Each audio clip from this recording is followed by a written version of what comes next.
Kitab Imamat. Tuhan memanggil Musa dan berfirman kepadanya dari dalam kemah pertemuan. Berbicaralah kepada orang Israel dan katakan kepada mereka, apabila seseorang di antaramu hendak mempersembahkan persembahan kepada Tuhan, haruslah persembahanmu yang kamu persembahkan itu dari ternak, yakni dari lembu sapi atau dari kambing domba. Jikalau persembahannya merupakan korban bakaran dari lembu, haruslah ia mempersembahkan seekor jantan yang tidak bercela. Ia harus membawanya ke pintu kemah pertemuan, supaya Tuhan berkenan akan dia. Lalu ia harus meletakkan tangannya ke atas kepala korban bakaran itu, sehingga baginya persembahan itu diperkenan untuk mengadakan pendamaian baginya. Kemudian haruslah ia menyembelih lembu itu di hadapan Tuhan, dan anak-anak Harun, imam-imam itu, harus mempersembahkan darah lembu itu dan menyiramkannya pada sekeliling mezbah yang di depan pintu kemah pertemuan. Kemudian haruslah ia menguliti korban bakaran itu dan memotong-motongnya menurut bagian-bagian tertentu. Anak-anak imam Harun haruslah menaruh api di atas mezbah dan menyusun kayu di atas api itu. Dan mereka harus mengatur potongan-potongan korban itu dan kepala serta lemaknya di atas kayu yang sedang menyala di atas mezbah. Tetapi isi perutnya dan betisnya haruslah dibasuh dengan air, dan seluruhnya itu harus dibakar oleh imam di atas mezbah sebagai korban bakaran, sebagai korban api-apian yang baunya menyenangkan bagi Tuhan. Jikalau persembahannya untuk korban bakaran adalah dari kambing domba, baik dari domba maupun dari kambing, haruslah ia mempersembahkan seekor jantan yang tidak bercela. Haruslah ia menyembelihnya pada sisi mezbah sebelah utara di hadapan Tuhan. Lalu haruslah anak-anak Harun, imam-imam itu, menyiramkan darahnya pada mezbah sekelilingnya. Kemudian haruslah ia memotong-motongnya menurut bagian-bagian tertentu, dan bersama-sama kepalanya dan lemaknya diaturlah semuanya itu oleh imam di atas kayu yang sedang menyala di atas mezbah. Isi perut dan betisnya haruslah dibasuhnya dengan air, dan seluruhnya itu haruslah dipersembahkan oleh imam dan dibakar di atas mezbah.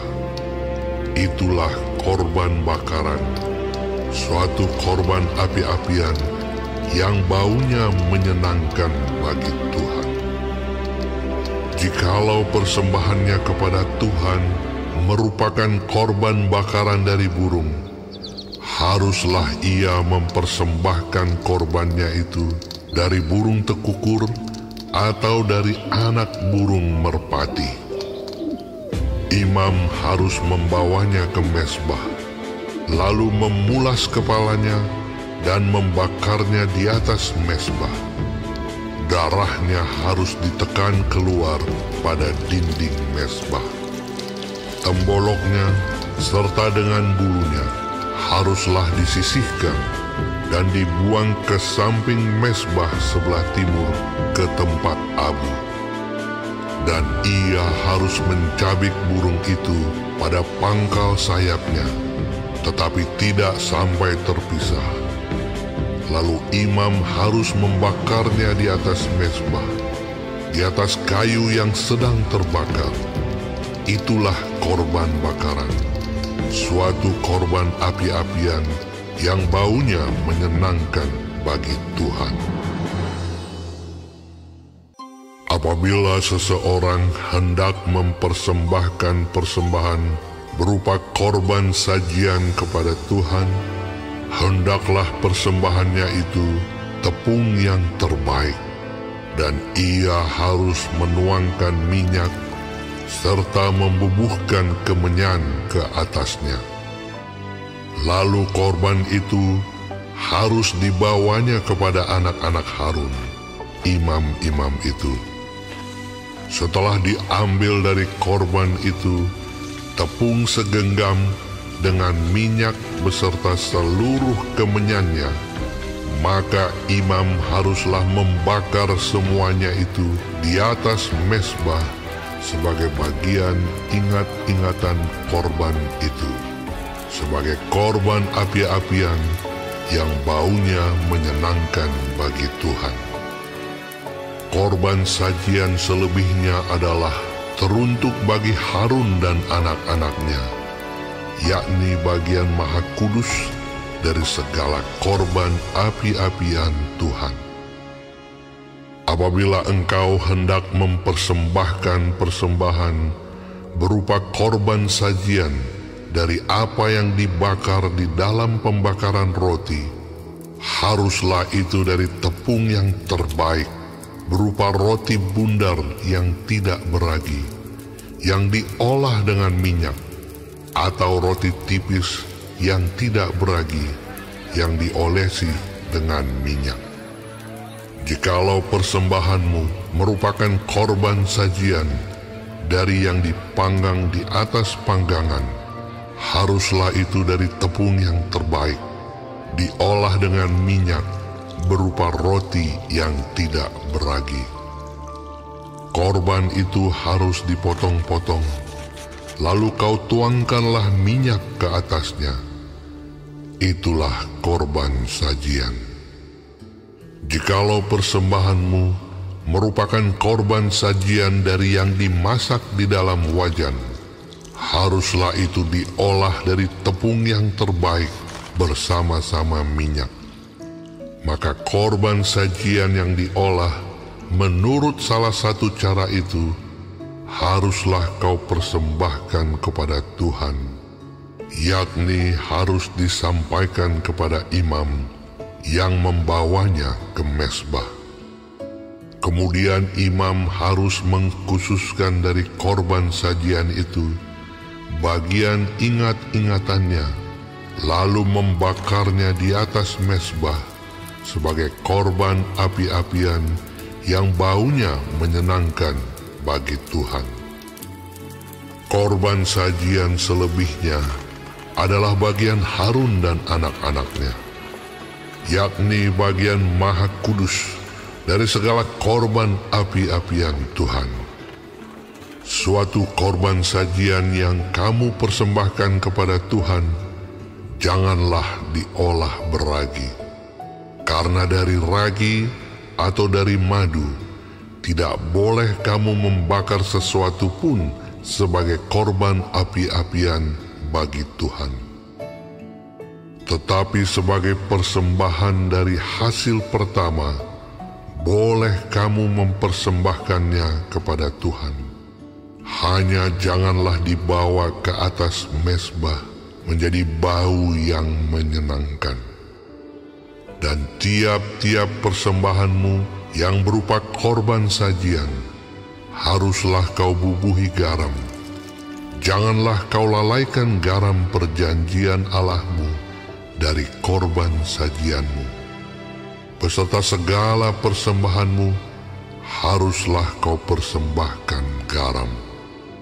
Jikalau engkau hendak mempersembahkan korban sajian dari hulu hasil kepada Tuhan, haruslah engkau mempersembahkan bulir gandum yang dipanggang di atas api, emping gandum baru, sebagai korban sajian dari hulu hasil gandummu.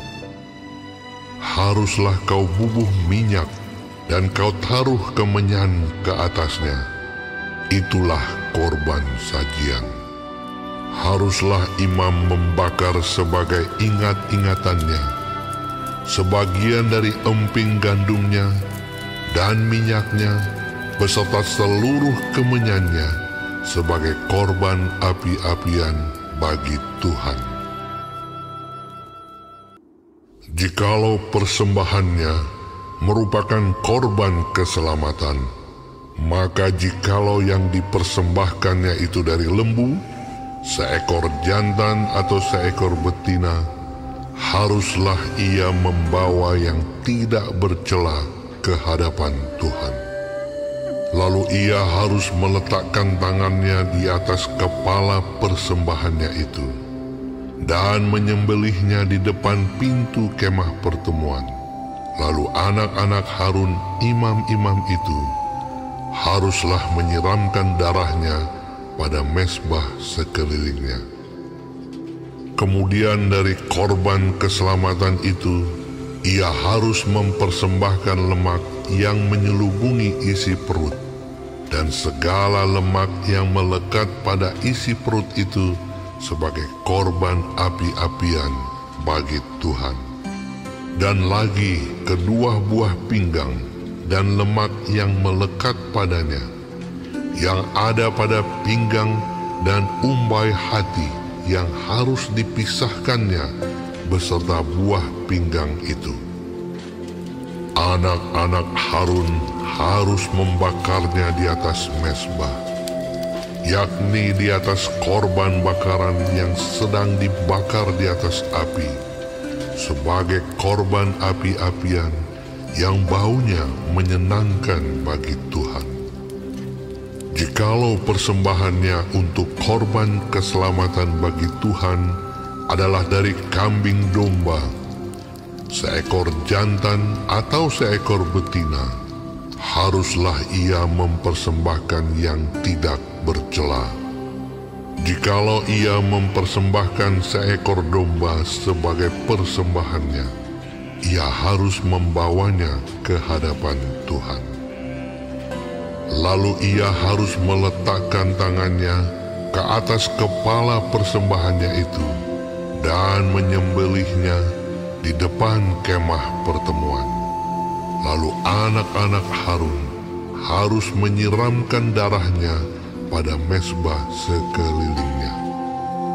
Kemudian dari korban keselamatan itu, ia harus mempersembahkan lemaknya sebagai korban api-apian bagi Tuhan, yakni segenap ekornya yang berlemak yang harus dipotong dekat pada tulang belakang, dan lemak yang menyelubungi isi perut, dan segala lemak yang melekat pada isi perut itu, dan lagi kedua buah pinggang dan lemak yang melekat padanya, yang ada pada pinggang, dan umbai hati yang harus dipisahkannya beserta buah pinggang itu.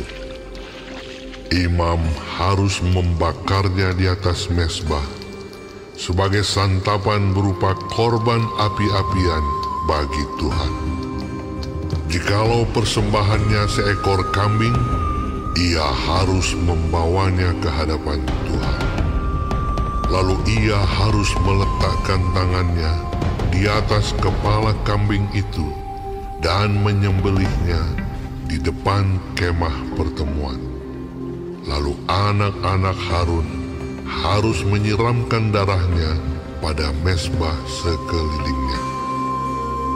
Kemudian dari kambing itu, ia harus mempersembahkan lemak yang menyelubungi isi perut, dan segala lemak yang melekat pada isi perut itu sebagai persembahannya berupa korban api-apian bagi Tuhan.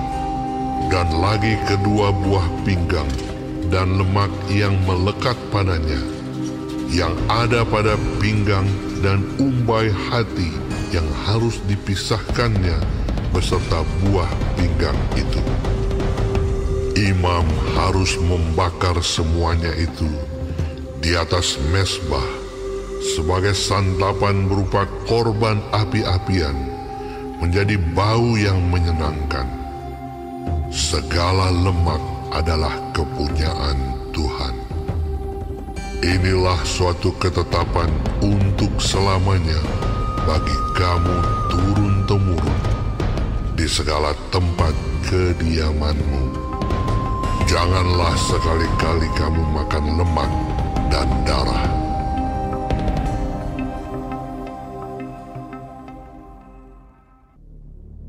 Tuhan berfirman kepada Musa, Katakanlah kepada orang Israel, apabila seseorang tidak dengan sengaja berbuat dosa dalam sesuatu hal yang dilarang Tuhan, dan ia memang melakukan salah satu daripadanya, maka jikalau yang berbuat dosa itu imam yang diurapi, sehingga bangsanya turut bersalah, haruslah ia mempersembahkan kepada Tuhan karena dosa yang telah diperbuatnya itu seekor lembu jantan muda yang tidak bercela sebagai korban penghapus dosa.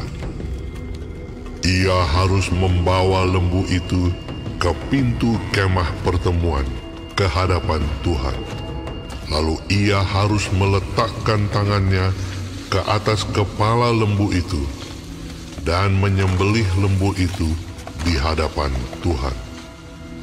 Imam yang diurapi itu harus mengambil sebagian dari darah lembu itu, lalu membawanya ke dalam kemah pertemuan.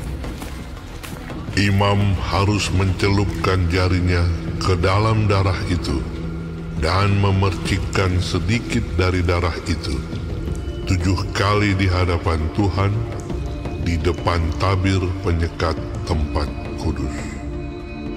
Kemudian imam itu harus membubuh sedikit dari darah itu pada tanduk-tanduk mezbah pembakaran ukupan dari wangi-wangian yang ada di hadapan Tuhan di dalam kemah pertemuan, dan semua darah selebihnya harus dicurahkannya kepada bagian bawah mezbah korban bakaran yang di depan pintu kemah pertemuan. Segala lemak lembu jantan korban penghapus dosa itu harus dikhususkannya dari lembu itu, yakni lemak yang menyelubungi isi perut dan segala lemak yang melekat pada isi perut itu, dan lagi kedua buah pinggang dan lemak yang melekat padanya yang ada pada pinggang, dan umbai hati yang harus dipisahkannya beserta buah pinggang itu, sama seperti yang dikhususkan dari lembu korban keselamatan. Imam harus membakar semuanya di atas mezbah korban bakaran. Adapun kulit lembu jantan itu dan segala dagingnya, beserta kepala dan betisnya, dan isi perutnya, dan kotorannya. Jadi, lembu jantan itu seluruhnya harus dibawanya keluar perkemahan, ke suatu tempat yang tahir, ke tempat pembuangan abu, dan lembu itu harus dibakarnya sampai habis di atas kayu api di tempat pembuangan abu. Jikalau yang berbuat dosa dengan tak sengaja itu segenap umat Israel, dan jemaah tidak menyadarinya, sehingga mereka melakukan salah satu hal yang dilarang Tuhan, dan mereka bersalah, maka apabila dosa yang diperbuat mereka itu ketahuan, haruslah jemaah itu mempersembahkan seekor lembu jantan yang muda sebagai korban penghapus dosa. Lembu itu harus dibawa mereka ke depan kemah pertemuan. Lalu para tua-tua umat itu harus meletakkan tangan mereka di atas kepala lembu jantan itu di hadapan Tuhan, dan lembu itu harus disembelih di hadapan Tuhan. Imam yang diurapi harus membawa sebagian dari darah lembu itu ke dalam kemah pertemuan. Imam harus mencelupkan jarinya ke dalam darah itu dan memercikkannya 7 kali di hadapan Tuhan di depan tabir. Kemudian dari darah itu harus dibubuhnya sedikit pada tanduk-tanduk mezbah yang di hadapan Tuhan di dalam kemah pertemuan, dan semua darah selebihnya harus dicurahkannya kepada bagian bawah mezbah korban bakaran yang di depan pintu kemah pertemuan. Segala lemak harus dikhususkannya dari lembu itu dan dibakarnya di atas mezbah. Beginilah harus diperbuatnya dengan lembu jantan itu, seperti yang diperbuatnya dengan lembu jantan korban penghapus dosa. Demikianlah harus diperbuatnya dengan lembu itu. Dengan demikian, imam itu mengadakan pendamaian bagi mereka, sehingga mereka menerima pengampunan. Dan haruslah ia membawa lembu jantan itu keluar perkemahan, lalu membakarnya sampai habis, seperti ia membakar habis lembu jantan yang pertama. Itulah korban penghapus dosa untuk jemaah. Jikalau yang berbuat dosa itu seorang pemuka yang tidak dengan sengaja melakukan salah satu hal yang dilarang Tuhan Allahnya, sehingga ia bersalah, maka jikalau dosa yang telah diperbuatnya itu diberitahukan kepadanya, haruslah ia membawa sebagai persembahannya seekor kambing jantan yang tidak bercela. Lalu haruslah ia meletakkan tangannya ke atas kepala kambing itu dan menyembelihnya di tempat yang biasa orang menyembelih korban bakaran di hadapan Tuhan. Itulah korban penghapus dosa. Kemudian haruslah imam mengambil dengan jarinya sedikit dari darah korban penghapus dosa itu, lalu membubuhnya pada tanduk-tanduk mezbah korban bakaran. Darah selebihnya haruslah dicurahkannya kepada bagian bawah mezbah korban bakaran. Tetapi segala lemak harus dibakarnya di atas mezbah, seperti juga lemak korban keselamatan. Dengan demikian, imam mengadakan pendamaian bagi orang itu karena dosanya, sehingga ia menerima pengampunan. Jikalau yang berbuat dosa dengan tak sengaja itu seorang dari rakyat jelata, dan ia melakukan salah satu hal yang dilarang Tuhan, sehingga ia bersalah, maka jikalau dosa yang telah diperbuatnya itu diberitahukan kepadanya, haruslah ia membawa sebagai persembahannya karena dosa yang telah diperbuatnya itu seekor kambing betina yang tidak bercela. Lalu haruslah ia meletakkan tangannya ke atas kepala korban penghapus dosa dan menyembelih korban itu di tempat korban bakaran. Kemudian imam harus mengambil dengan jarinya sedikit dari darah korban itu, lalu membubuhnya pada tanduk-tanduk mezbah korban bakaran.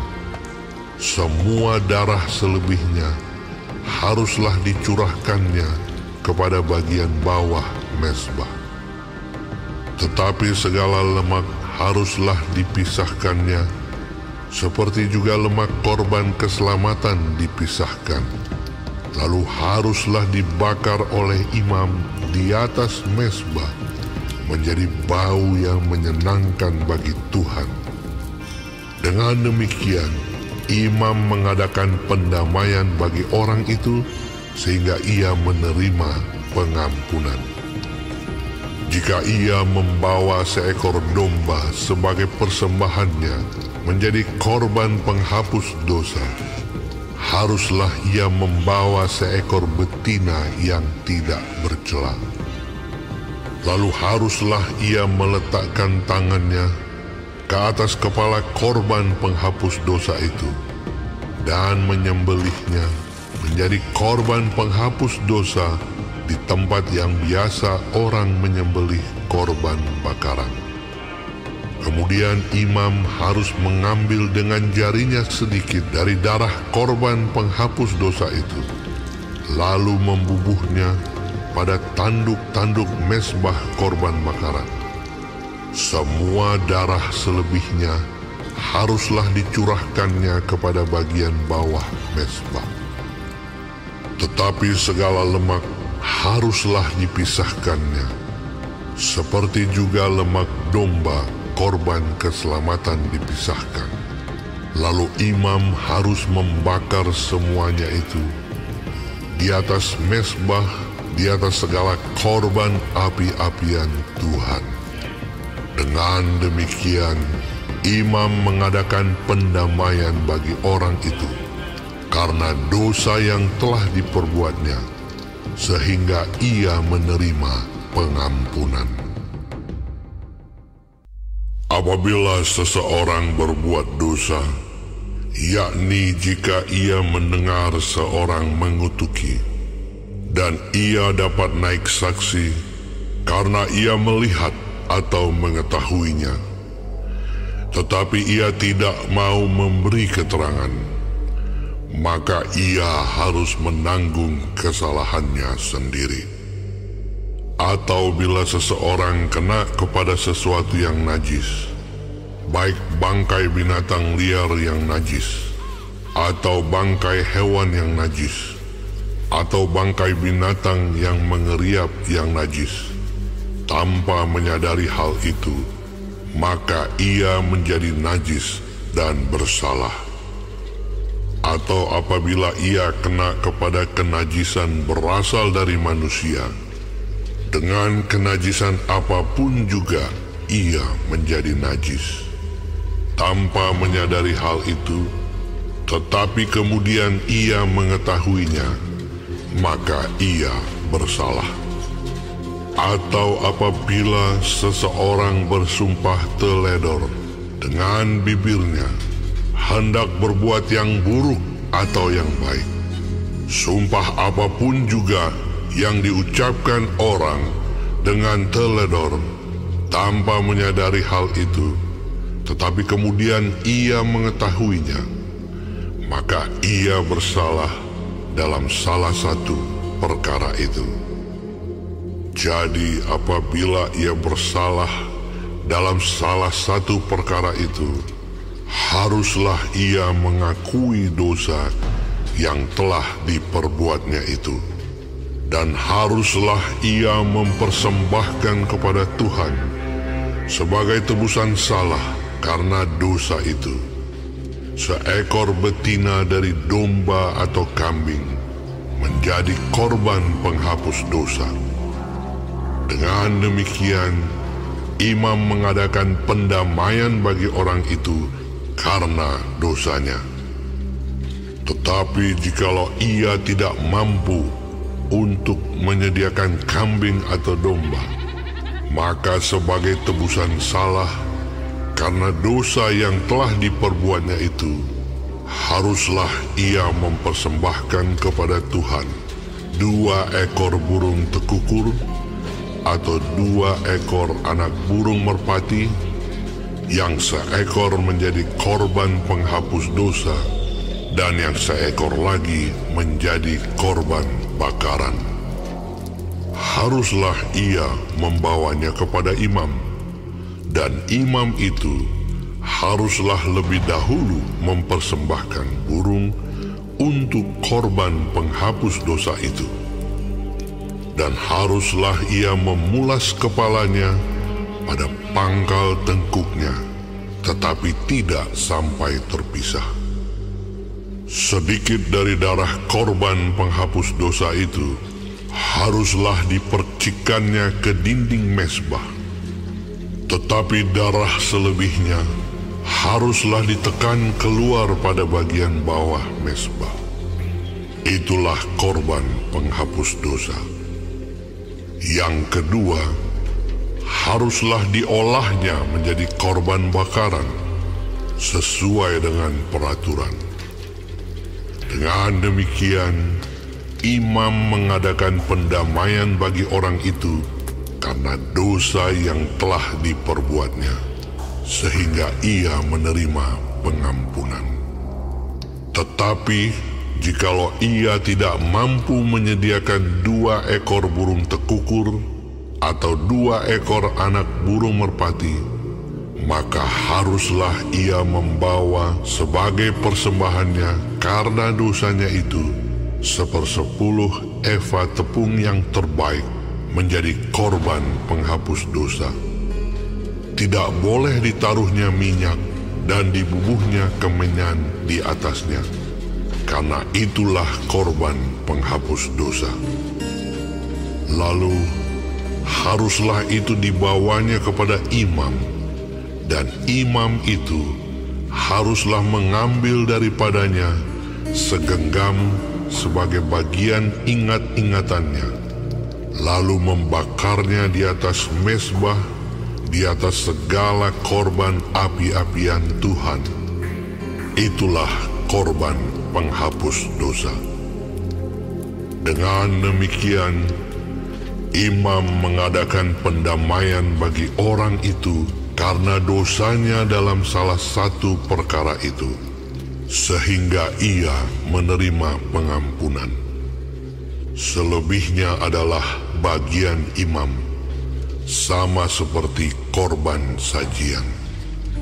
Tuhan berfirman kepada Musa, apabila seseorang berubah setia dan tidak sengaja berbuat dosa dalam sesuatu hal kudus yang dipersembahkan kepada Tuhan, maka haruslah ia mempersembahkan kepada Tuhan sebagai tebusan salahnya seekor domba jantan yang tidak bercela dari kambing domba, dinilai menurut sikal perak, yakni menurut sikal kudus, menjadi korban penebus salah. Hal kudus yang menyebabkan orang itu berdosa haruslah dibayar gantinya dengan menambah 1/5, lalu menyerahkannya kepada imam. Imam harus mengadakan pendamaian bagi orang itu dengan domba jantan, korban penebus salah itu, sehingga ia menerima pengampunan. Jikalau seseorang berbuat dosa dengan melakukan salah satu hal yang dilarang Tuhan tanpa mengetahuinya, maka ia bersalah dan harus menanggung kesalahannya sendiri. Haruslah ia membawa kepada imam seekor domba jantan yang tidak bercela dari kambing domba, yang sudah dinilai sebagai korban penebus salah.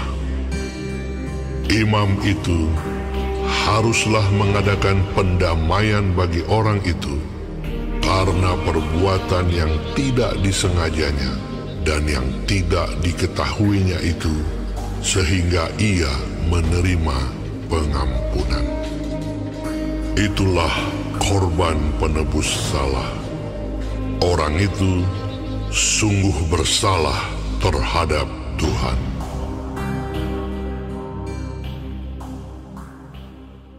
Yesus, Raja yang berbeda,